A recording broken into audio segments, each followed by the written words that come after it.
Magbibigay ng 100,000 pabuya ang lokal na pamahalaan ng Naga sa sino mang makapagbibigay ng impormasyon sa pagkakakilanlan ng sospek sa pangahalay at pagpatay sa isang 18 anyos na babae sa barangay Panikwason hapon noong Nobyembre 27. Ayon kay Police Captain Daisy Angeles, Assistant Chief ng Naga City Police Community Relations, may 6 na silang persons of interest sa nangyaring krimen pero wala pa rin silang naaaresto dahil sa kakulangan ng mga ebidensya. Sa pamamagitan aniya ng pagbibigay ng pabuya, mas mapapadali ang pagtukoy sa sospek.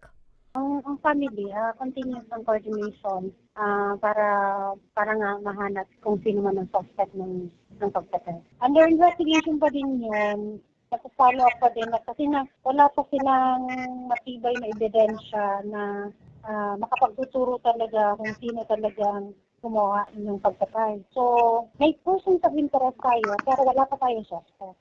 Kasama na rin sa binuong Special Investigation Task Group ng Naga City Police Office ang NBI, Regional Anti-Cybercrime Unit at iba pang unit ng kapulisan para sa mas mabilis na paggulong ng investigasyon.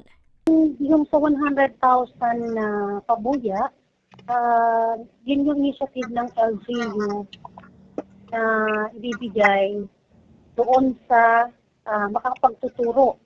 Kung sino man ang makapagtuturo doon sa suspect. So, pagdating naman doon sa assurance kung paano natin masisiguro kung yung nagbigay ng informasyon ay tama o totoo ang binigay ng informasyon, lahat ng information na nakukuha natin is for validation yan. So, siyempre, meron tayong babasihan natin yung ebidensya ka din.